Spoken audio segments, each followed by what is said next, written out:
your debut Hindi film was Dhoni? No? I'm so sorry. That's fine. Okay. But most people thought it was Dhoni because that was a film that people, like before that, the films that I did, nobody knew me.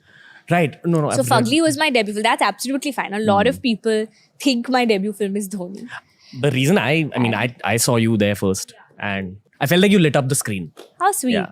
I'm asking you this out of curiosity. Okay. And this is something we've discussed a lot as well because one of the most requested podcasts for us was Shushant. Like they were like, we would love for you to have him on the show. Unfortunately, whatever happened. But I'd love to know from your eyes and your heart, what was he like as a person? What was that mind like? Because we couldn't do the podcast. I couldn't dive in. I'm sure as a psychologist, like this is maybe one amateur psychologist talking to a professional. I'm not a professional. I've only studied it 2 years, but I'm not professional at all. I've only read. But I can tell you my experience as a co-actor and as a, friend. Because when we were working together, I think we had a wonderful equation. I think he's a very curious mind. We started the shoot in Aurangabad. And we were shooting a song that we were doing in the film and a few scenes. And I remember we were shooting during the day. We must have packed up around 8 o'clock. And we had a 4 a.m. flight. So naturally we kind of thought, let's just pull an all-nighter. What's the point of sleeping? And when you've wrapped up a good schedule, everyone's always like happy and stuff. So that's the time I actually spent time with Shushant and we got chatting. And it's so interesting because he had shared his journey and how Dhoni happened for him and generally his life story with me, from being a backup dancer behind Preeti Zinta and how he came and how he was an engineer. And he had all these massive books that he was reading.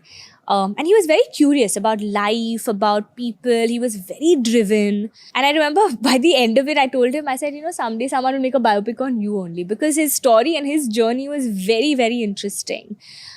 Even as an actor, I think he was so passionate because I remember he had a whole booklet of questions that he had asked Dhoni with answers. In fact, so much of the research that he did about his life, about Dhoni's life, about, his personal life.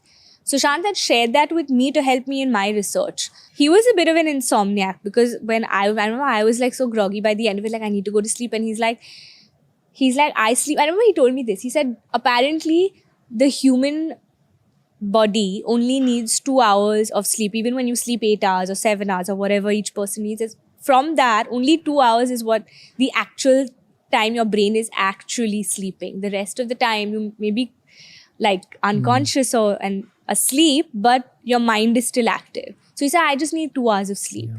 And it was strange. I was like, this is so strange. How does he do this? But he was pretty energized the next day. He wasn't tired on set, but he was just, that was how he was just built and made. I don't know. It was very fascinating. What was his energy like as an actor when you were doing scenes with him? So natural. So natural. I mean, it shows. Everyone who saw the film, so natural and so effortless. Especially in Dhoni. I think that was really his standout performance. Even his first film, Kai Poche, I really, really liked him as an actor.